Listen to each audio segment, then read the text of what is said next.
बिस्मिल्लाहिर्रहमानिर्रहीम और अस्सलाम वालेकुम। 24 जनवरी और पाकिस्तान में जुमे की सुबह। आज अभी तक की अहम खबरें और मेरा तज्जिया। सबसे पहली खबर एक बार फिर वॉशिंगटन डीसी से, लेकिन खबर इस बार सदर ट्रंप की है और खबर भी बड़ी धमाकेदार है। कल 23 तारीख को सदर ट्रंप का तीसरा दिन था अपने दफ्तर में। तीसरे ही दिन उन्होंने इंटरनेशनल रिलेशंस या जो अपनी फॉरेन पॉलिसी है उसमें एक ऐसा धमाका किया जिसका किसी को अदराक नहीं था, या शायद कोई नहीं सोचता होगा कि ऐसा धमाका होगा और ऐसे मुल्क के बारे में होगा। और वो आहिस्ता आहिस्ता हमारे इलाके के करीब आ रहे हैं। आहिस्ता आहिस्ता मामला जो हैं उनका फोकस यूरोप से और अमेरिका की अंदरूनी सियासत और यूरोप और रशिया और यूक्रेन उस सब से अब पलटता पलटता हमारे इलाकों की तरफ आ रहा है। और आखिरकार उन्होंने अब नए मुल्क को जो निशाने पर रखा है उसका नाम है सऊदी अरेबिया। जी हाँ, उन्होंने डेवोस में एक कॉन्फ्रेंस हो रही है उससे खिताब करते हुए सऊदी अरेबिया के बारे में जो कुछ उन्होंने फरमाया उसने सबको शॉक, बल्कि आप ये कहें कि पूरी दुनिया में उसकी शॉक वेव्स फील की गई।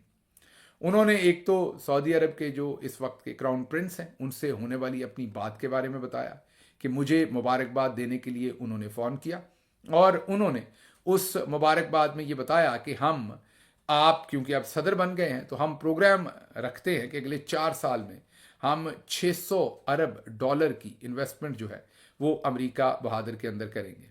अब क्राउन प्रिंस ने जाहिर है एक बहुत ही ये वार्म जेस्चर, और इसके लिए उन्होंने भरपूर तैयारी की होगी। जाहिर है उन्होंने होमवर्क किया होगा। वो जब सदर ट्रंप को फ़ोन कर रहे होंगे तो उन्होंने पहले देखा होगा हम कितना पैसा कहाँ पे इन्वेस्ट कर सकते हैं और कितनी देर में कर सकते हैं। तो उन्होंने सदर ट्रंप को एक तो मुबारकबाद दी और एक साथ उन्होंने कहा कि हम जो है वो आपको जो 600 अरब डॉलर की इन्वेस्टमेंट है अगले 4 साल में, मतलब कि सदर ट्रंप का जो दौर होगा उसके अंदर 600 अरब डॉलर की इन्वेस्टमेंट करेंगे। लेकिन एवरीबॉडी गॉट शॉक्ड जब सदर ट्रंप ने उस कॉन्फ्रेंस में ये शेयर किया कि उन्होंने आगे से बजाय इसके खुश होने के उन्होंने आगे से क्राउन प्रिंस को कहा कि नहीं, 600 अरब डॉलर बहुत कम है, आप कम से कम 1 ट्रिलियन डॉलर की जो है वो इन्वेस्टमेंट करें। सबसे पहले तो ये ज़रा गौर से सोचिए कि एक शख्स ने आपको मुबारकबाद देने के लिए फ़ोन किया है और उस फ़ोन में वो एक किस्म का आपको खुश करने के लिए या आप पे एक दूसरे लफ्ज़ों में एहसान चढ़ाने के लिए ये बताता है कि आपके लिए हमने ये करने का प्रोग्राम बनाया है। और आगे से अगर उन्हें ये सुनना पड़े कि नहीं ये कम है, आप 600 अरब नहीं, आप 1 ट्रिलियन। लेकिन साथ उनकी मेहरबानी कि उन्होंने कहा कि इज़ अ गुड गाय, मतलब उन्होंने कहा कि अच्छा आदमी है, और मैंने उन्हें कहा है कि 600 अरब नहीं 1 ट्रिलियन की इन्वेस्टमेंट आप करेंगे। अच्छा चलें, अगर बात यहाँ ख़त्म हो जाती तो आप ये कहते कि सदर ट्रंप जो है एक कारोबारी आदमी है और he is trying to get the maximum juice out of current scenario जो भी सऊदी अरब के साथ उनका है। लेकिन मामला यहाँ नहीं रुका, मामला यहाँ से बहुत आगे चला गया। उन्होंने फिर कहा कि सऊदी अरब को तेल की कीमतें भी कम करनी पड़ेंगी। ये वो गुजारिश नहीं कर रहे, वो बता रहे हैं। वो कह रहे हैं कि सऊदी अरब को तेल की कीमतें कम करनी पड़ेंगी, और अगर उन्होंने कम ना की तो फिर जो रशिया की जंग है वो नहीं रुक सकेगी। और यहीं नहीं रुके, उन्होंने कहा जो पहले यूक्रेन और रशिया की जंग हो रही है उसमें जो जानें गई हैं, जो कत्लो गारत हुई है, उसमें सऊदी अरेबिया का भी हिस्सा है। सऊदी अरब अगर तेल की कीमतें कम कर देता वक्त पर तो ये जंग अभी तक ना चल रही होती। उन्होंने कहा कि ये इस जंग के अंदर जो जानी ज़िया हुआ है उसका जिम्मेदार सऊदी अरब भी है। अब this is the point where everybody got shocked कि वो कहां से लपेट के इसमें सऊदी अरब को भी उसका जिम्मेदार बना रहे हैं। उन्होंने मजीद कहा कि मैं बहुत हैरान हूं कि जब मेरी इलेक्शन कैंपेन हो रही थी और इलेक्शन जीतने के बाद मैं सोच रहा था कि सऊदी अरब जो है वो तेल की कीमतें कम करेगा। मैं बहुत हैरान हूं कि उन्होंने तेल की कीमतें कम नहीं की, ये बहुत पहले कर देनी चाहिए थी, और अगर पहले नहीं की तो अब उनको कम करनी पड़ेंगी। ये वो रिक्वेस्ट नहीं कर रहे थे, ये वो डिमांड भी नहीं कर रहे थे, बल्कि एक किस्म के वो अहकामात देने का उनका लहजा था, और उसमें वो वाज़े तौर पर कह रहे थे कि अगर आपने तेल की कीमतें ना कम की तो जो रशिया की जंग है यूक्रेन के साथ वो चलती रहेगी। अब आप यहाँ कई आप में से दोस्त सोच रहे होंगे कि तेल की कीमतों का उस तरफ क्या लेना देना है। वो ये लेना देना है कि रशिया पर इन्होंने यूं तो बहुत सारी पाबंदियां लगा रखी हैं, लेकिन क्योंकि यूरोप के बहुत सारे ममालिक जो हैं वो रशिया से अपनी एनर्जी की नीड्स पूरी करते हैं, तो रशिया जो अगर तेल की कीमतें पूरी दुनिया में ज़्यादा हैं तो रशिया को उसका ज़्यादा पैसा मिलता है, क्योंकि वो भी आपको पता है ड्रिलिंग करते हैं, ऑयल उनके यहाँ से भी निकलता है। तो वो जो तेल की मसनूआत बेचते हैं उससे उनको पैसा मिलता है, जिससे वो जंग जारी रखे हुए हैं।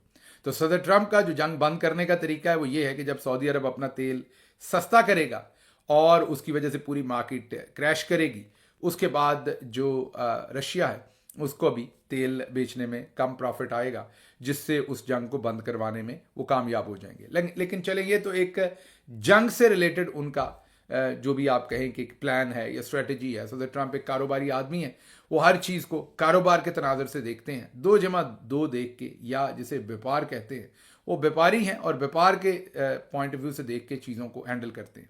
लेकिन इस सारे प्रोसेस में जो उन्होंने 2-4 रिमार्क्स सऊदी अरब के बारे में कहे हैं, उससे 2-3 चीज़ें वाजे होती हैं। एक तो ये जो इमेज दिया जा रहा था कि उनके क्राउन प्रिंस के साथ बहुत करीबी ख़ानदानी मरासम है, और हमारे चौधरी साहब भी पाकिस्तान में ये बेचते थे कि साड़ी गल हो गई है और साड़ी गल सऊदी अरब के थ्रू हुई है। तो फिर ये जो मामलात हैं, अब मैं ये नहीं कह रहा कि उनके मरासम नहीं होंगे, बिल्कुल होंगे, एहतराम का रिश्ता भी होगा, लेकिन ये जो नई डेवलपमेंट हो रही है, जिसमें मैं जितना क्राउन प्रिंस मोहम्मद बिन सलमान साहब के बारे में पढ़ा है या उनको जाना है कि वो भी तगड़ा स्टांस लेने वाले आदमी हैं, तो अगर सदर ट्रंप की इस बात का उन्होंने बुरा बना लिया तो फिर आप खुद समझ सकते हैं कि ये मामलात किस तरफ को जा रहे हैं।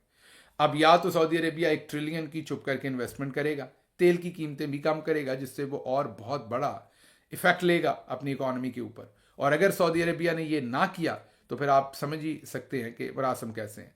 लेकिन कम अज़ कम इससे ये तय हो गया कि जो चौधरी निज़ामुद्दीन हमें बेच रहे थे कि साड़ी गल हो गई है और हुई सऊदी अरब के थ्रू है, उसका आपको कम अज़ कम तमाम चीज़ें क्लियर होती हुई नज़र आ रही हैं कि मामलात ऐसे नहीं है जैसे आप समझ रहे हैं। और सदर ट्रंप का ये कहना कि उस तमाम कत्लो गारत के ज़िम्मेदार आप भी हैं सऊदी अरब को, और ये भी कहना कि आपको बहुत पहले तेल की कीमतें कम करनी चाहिए थी, आपने नहीं की, बहुत कुछ अपने अंदर बताता है।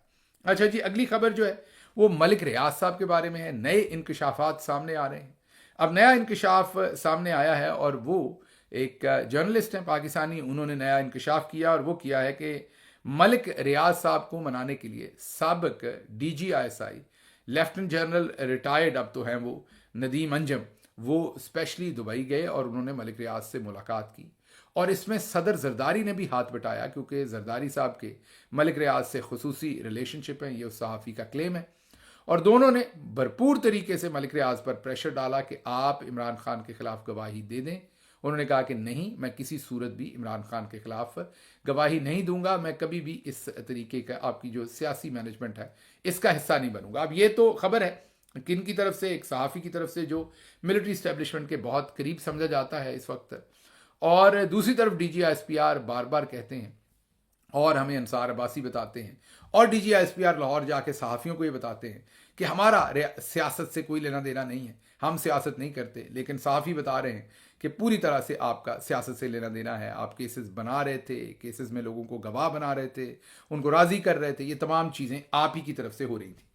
अब ये तो हो गया, लेकिन इससे जो अगली चीज़ है वो हम देखते हैं। एक तरफ तो ये इनकी हालत है, दूसरी अब राणा सनाउल्लाह साहब ने एक स्टेटमेंट दी है, लेकिन लग रहा है कि वो अंदर से इसमें भी पाकिस्तानी मिलिट्री का जो एक प्रोजेक्ट है DHA डिफेंस हाउसिंग अथॉरिटी, वो उस पर हमला आवर है, और हमला आवर इसलिए है कि लग ये रहा है कि शायर यहाँ कहना कुछ और चाह रहा है लेकिन कह कुछ और रहा है। राणा साहब ने ये स्टेटमेंट दी कि मलिक रियाज के दुबई के प्रोजेक्ट में इन्वेस्टमेंट से पाकिस्तान से बहुत बड़ी रकम जो यहाँ के रियल स्टेट में इन्वेस्ट हुई है वो बाहर चली जाएगी, ये हमें बहुत बड़ा घाव लगेगा, और नैब ने मलिक रियाज के खिलाफ जो कदम उठाया है वो पाकिस्तान की बेहतरी में होगा। अब बाकी सब कुछ तो चले कंटिन्यूटी है जो मलिक रियाज के बारे में आजकल सारा बयानिया बनाया जा रहा है, लेकिन एक चीज़ इसमें बड़ी इंपॉर्टेंट है कि राणा सनाउल्लाह डायरेक्टली लिंक कर रहे हैं इसे नाम लिए बगैर DHA के साथ। मतलब इसका जो तमाम की तमाम जिम्मेदारी है, शायर यहाँ पे बताना चाह रहा है कि ये हम नहीं कर रहे, ये पाकिस्तानी फ़ौज कर रही है, मलिक रियाज जाने और वो जाने, वो मलिक साहब को एक किस्म की इनडायरेक्ट अपनी सफाई पेश कर रहे हैं। अच्छा जी, अगली जो इसी से रिलेटेड जो एक बयान है वो ख्वाजा मोहम्मद आसिफ साहब का है। उन्होंने कहा है कि पाकिस्तान की सहाफ़त जो है वो मलिक रियाज की यरगमाल बन चुकी है, आज़ादी सहाफ़त एक खोखला नारा है। उन्होंने कहा है कि मलिक रियाज जो है उसका नाम नहीं चला पाती मीडिया जो है, ये कोई नई बात तो है नहीं। मलिक रियाज का नाम तो तब भी ना चला पाई मीडिया जब आपके नवाज शरीफ साहब के बेटे की 9 अरब की प्रॉपर्टी को उन्होंने 18 अरब में खरीदा, तब भी पाकिस्तान मीडिया नहीं बोला। आज आप कह रहे हैं मनी लॉन्ड्रिंग हुई, ये नहीं बताते कि मनी लॉन्ड्रिंग हुई क्यों थी, उस मनी लॉन्ड्रिंग से कौन सी प्रॉपर्टी खरीदी गई थी। वो जो मनी लॉन्ड्रिंग का इल्जाम है उससे आप ही के लीडर के बेटे की प्रॉपर्टी खरीदी गई थी। तो ये यकायक सब कुछ मलिक रियाज के खिलाफ क्या हो गया है। मलिक रियाज जो है उन्होंने शुरू दिन से पाकिस्तानी मिलिट्री इस्टेब्लिशमेंट के साथ मिलकर काम किया है। नाम ही बहरिया टाउन था, आल्दो के पाकिस्तान नेवी ने बाद में मेरा ख्याल वो ख़त्म करवाने की कोशिश की, लेकिन वो ना करवा सके। सभी उनके बड़े बड़े ओहदों पर हमेशा रिटायर्ड मुसल्लह अफवाज से जो रिटायर्ड अफसरान थे, बड़े बड़े अफसरान वो रहे हैं। हमेशा उन्होंने आप लोगों को खुश करके ही काम किया है। तो फिर अगर मलिक रियाज करप्ट हैं तो फिर आप कैसे करप्ट ना हुए? फिर तो पूरा सिस्टम ही करप्ट हुआ। फिर तो आपके तमाम बुजुर्गान जो हैं वो भी करप्ट हुए, क्योंकि वो उनके पास नौकरी करते रहे, ये सारा प्रोजेक्ट वो चलाते रहे उनके साथ। तो आज मलिक रियाज को कितनी आसानी से करप्ट करार दिया जा रहा है। दूसरी तरफ जो ख्वाजा आसिफ ने बात कही वो पार्शली तो दुरुस्त है। मीडिया जो है वो पैसा बनाने के लिए किसी का भी नाम नहीं लेता, लेकिन दूसरी तरफ ये देखिए कि मलिक रियाज पर आजकल बुरा वक्त है, क्योंकि जनरल आसिम मुनीर जो आर्मी चीफ है, और जाहिर है जो तमाम उनका DGISI वाला फियास्को हुआ था उसमें उन्हें मलिक रियाज पर भी गुस्सा है। ये हम नहीं, ये डिफरेंट सहाफ़ी कह रहे हैं पाकिस्तान में। तो अगर ऐसा है तो आप ज़रा गौर कीजिए कि इस मीडिया ने मलिक रियाज से क्या क्या फ़ायदे नहीं लिए होंगे, लेकिन आज जब उन पर मुश्किल वक्त है तो उनके साथ कोई शख्स खड़ा नहीं हो रहा। तो हम इसलिए अब इस वक्त, आपने मेरे मुंह से पहले कभी नाम नहीं सुना होगा, आजकल मैं मलिक रियाज का इसलिए नाम ले रहा हूँ, उनके लिए आवाज़ इसलिए बुलंद कर रहा हूँ कि बुरे वक्त में आपको अगर किसी के ऊपर जुल्म हो रहा हो तो उसके साथ खड़े होना चाहिए। मलिक रियाज साहब ने क्या अच्छा किया क्या बुरा किया उसका जवाब दे वो खुद है, लेकिन आजकल जिस तरीके से ब्लैकमेल करके उनके कारोबार बंद किए जा रहे हैं, उन पर जुल्म और सितम किया जा रहा है, और वो उसके बावजूद कैरेक्टर शो कर रहे हैं कि वो एक जाली झूठा बयान नहीं दे रहे। वरना इस आगदार ने, याद कीजिए, अपने हाथों से अपने समधी के खिलाफ बयान दे दिया था। तो मलिक रियाज भी ये काम करके बड़ी आसानी से पाकिस्तान के अंदर और बड़े बड़े प्रोजेक्ट्स के ठेके जो हैं वो लेके माल खुद भी बना सकते थे और दूसरों को भी बनवा सकते थे। अगर उन्होंने एक अच्छा काम किया है तो सताइश बनती है। और दूसरी तरफ एक बहुत ही उम्दा कालम जो है वो BBC में वसतुल्लाह खान साहब ने लिखा है। उन्होंने लिखा कि खिड़की तोड़ मलिक रियाज बामुकाबला निज़ाम रियासत। उसमें भी उन्होंने यही बातें की हैं कि मलिक रियाज से तमाम मीडिया भी फ़ायदे लेता रहा, और हमारी फ़ौज के बड़े बड़े जर्नैल जो हैं वो रिटायर्ड होने के बाद उनके पास नौकरियां करते रहे, और आज उन्हीं को करप्ट कहा जा रहा है। वो आपका हिस्सा थे, आप उनका हिस्सा थे, अगर वो करप्ट हैं तो आप साफ सुथरे कैसे हुए?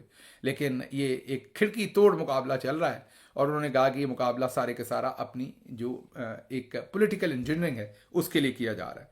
अच्छा जी, अगली खबर आपके सामने रखते हैं हम सुप्रीम कोर्ट ऑफ पाकिस्तान से, जहां आपको पता है कि जस्टिस मंसूर अली शाह और उनके साथी जजेस का इस टाइम जो मलाखड़ा हो रहा है, और जस्टिस याया अफरीदी और जस्टिस अमीनुद्दीन के साथ, और मामला तौहीन अदालत और दूसरी तरफ निकल गया है और समाअत हो रही है।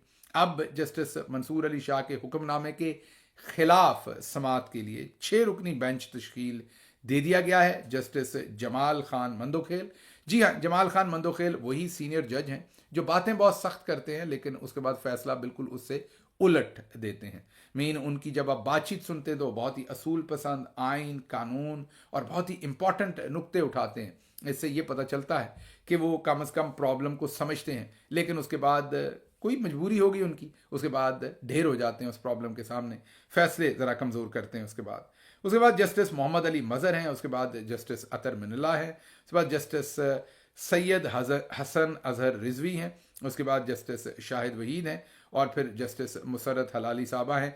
ये 6 रुकनी बेंच जो है ये 27 जनवरी पीर को समाअत करेगा, और अब ये कोशिश करेंगे मामलात को किसी तरीके से डाइवर्ट करने की, क्योंकि ये छिपकली अब इनके गले में फंस गई है। जस्टिस मंसूर अली शाह साहब ने जो पॉइंट उठाया है, और बुनियादी पॉइंट यही है कि जो जुडिशल ऑर्डर है उसको एक एग्जेक्टिव पावर के साथ आप कैसे ख़त्म कर सकते हैं। तौहीन अदालत की कार्रवाई शुरू हो गई है, फुल कोर्ट बनने की तरफ वहाँ पर अदालत जा रही है, शायद देखते हैं क्या बनता है। उसके लिए अब ये पूरे का पूरा बेंच जो है बनाया गया है। अगली खबर इस्लामाबाद हाई कोर्ट से है, वो भी इंटरेस्टिंग खबर है, इसी से रिलेटेड खबर है। वो भी इसी से रिलेटेड इसलिए कि वहाँ पर मीन जो चौधरी निज़ामुद्दीन का तसल्लुत है इस टाइम पूरे के पूरे ये जो हमारा इंसाफ का निज़ाम है, जो हमारा कानून नाफिज करने का निज़ाम है, उसके ऊपर, उसके बारे में है। वहाँ पर जस्टिस इसहाक मुकदमा सुन रहे थे, मुकदमा इमरान खान के वकला का सुन रहे थे, जिनको जेल के अंदर इमरान खान से मुलाकात नहीं करने दी जा रही। तो उस पर उन्होंने कहा कि ये हमने एक कमीशन बनाया था वकला का, वो भी क्या काम नहीं कर रहा। तो वकला ने कहा नहीं, वो भी काम नहीं कर रहा। तो फिर उन्होंने कहा कि कमीशन को भी कहीं और से कॉल आ जाती होगी। उन्होंने कहा आजकल तो सुप्रीम कोर्ट ऑफ पाकिस्तान भी इनका कुछ नहीं कर सकती, इनका जो दिल करता है ये वो मनमानी करते हैं। उन्होंने कहा वैसे तो S for Supreme, C for Court, हम एस सी को सुप्रीम कोर्ट ही समझते रहे, लेकिन उन्होंने कहा कि अब लगता है कि एस से सेक्टर और सी से कमांडर है। अब एस सी अगर कहीं लिखा हो तो आप सुप्रीम कोर्ट नहीं बल्कि सेक्टर कमांडर समझें। दूसरे लफ्ज़ों में जस्टिस इसहाक ने यह पैगाम पहुंचाया कि सेक्टर कमांडर जो है वो सुप्रीम कोर्ट ऑफ पाकिस्तान से भी ऊपर इस वक्त खड़ा है। अच्छा जी, अगली खबर जो है वो पाकिस्तान के अंदर जो अंधेर नगरी मचा रखी है जनरल आसिम मुनीर साहब की, जो इस टाइम पूरी रजीम है, उसने वो झूठी खबर फैलाने पर 3 साल कैद, 20 लाख रुपए जुर्माना। जी हाँ, ये एक नया अब एक पूरे का पूरा एक बिल बनाया गया है, पीका एक्ट जो है, और उसको पास करवाया गया है। और अब सिर्फ आप एक ट्वीट करने या एक जो भी इनको पसंद ना आए, जैसे बाजी के बारे में अगर किसी ने कोई तस्वीर शेयर की है जो इनको पसंद नहीं आई, हालांकि वो तस्वीर भले जेन्युइन भी है। अगली बात आपको सुनवाते हैं कि जो इस वक्त FIA है वो बंदा कराची में ढूंढ रही है जिसने मरियम नवाज साहबा की हाथ मिलाने की तस्वीर जो थी, जिसे हैंड हग कहा था हमने, वो तस्वीर किसने लगाई थी सबसे पहले, वो बंदा ढूंढ रहे हैं। और ये FIA इंक्वायरी कर रही है कि हमने वो बंदा ढूंढना है और पकड़ना है, और गालिबन शायद किसी को गिरफ्तार भी किया है। लेकिन कितनी बड़ी मज़े का खेज बात है कि वो बंदा कोई और नहीं, उसका नाम ज़ीशान मलिक है। वो नून लीग का सोशल मीडिया हेड है और मरियम नवाज का अपना मीडिया खुद कंट्रोल करते हैं वो। और ज़ीशान मलिक के आज भी, जब मैं आपसे बात कर रहा हूँ, इस वक्त भी पेज पर वो तस्वीर मौजूद है, और उसको शायद तकरीबन 8 लाख के करीब अभी आखिरी इत्तला तक लोग जो हैं वो देख चुके थे, और वो तस्वीर वहाँ मौजूद है। उन्होंने खुद पोस्ट की हुई है, वहीं से सबको मिली है। लेकिन FIA को कोई और बंदा दरकार है जिसको वो कराची में ढूंढते फिर रहे हैं। एक तो ये पढ़े लिखे नहीं है, ऊपर से ये कोशिश नहीं करते। अच्छा जी, लकी मरवत में एहतजाज हुआ है। एहतजाज है पाकिस्तान एटॉमिक एनर्जी कमीशन के जो लोग अगवा हुए थे। हम बार बार आपको खबर देते रहे हैं इस अगवा के बारे में। उनके मगवी मुलाजमीन को अभी तक बाज़याब नहीं करवाया गया। ज़ाहिर है हमारी एजेंसीज जो है वो और कामों में मसरूफ़ है, उनको और ज़्यादा इंपॉर्टेंट काम है, सियासी इंजीनियरिंग, सियासी लोगों की तोड़ फोड़, आगे पीछे सब कुछ करना। तो वो फिर मेरा ख्याल है कि लकी मरवत में जो हमारे अभी तक एटॉमिक एनर्जी के जो एम्प्लॉयज़ जो अभी तक अगवा हैं, उनको बाज़याब जो है वो नहीं करवाया जा सका। अच्छा जी, अगली खबर जो आपके सामने देंगे वो आखिरी खबर आपके सामने रखूँगा। PIA की दुबई से मुल्तान प्रवास के अमले से 78 मोबाइल, 78 मोबाइल फ़ोन जो हैं वो बरामद हुए हैं, जो स्मगल किए जा रहे थे दुबई से मुल्तान डायरेक्ट फ़्लाइट जो है उसमें। आप ज़रा गौर कीजिए, बाकमाल लोग, लाजवाब सर्विस। अभी हमें बताया जा रहा था कि PIA के अंदर, आपको पता ही है, हाल ही में एक वाइस एयर मार्शल साहब जो सर्विंग हैं, उन्हें अपॉइंट किया गया था उनके CEO के तौर पर, उसको हेड करने के लिए। और वाकई माशाल्लाह बहुत ही बेहतरीन काम हो रहा है। लेकिन आप देखेंगे कि हमेशा सियासतदानों को करप्ट कहा जाएगा, सियासतदानों को जो है वो हमेशा इनकम्पिटेंट कहा जाएगा। लेकिन इनकम्पिटेंसी की जो हदें हैं वो आपके सामने हैं। जहाँ भी आप खुद भी काम करते हैं, हालात जो है वो शायद सियासतदानों के टाइम में उतने बुरे ना हों जितने आपके अपने वक्त में बुरे होते हैं। इसके साथ ही मुझे यहाँ से इजाज़त दीजिए। अल्लाह आपका हामी और नासिर हो। पाकिस्तान जिंदाबाद।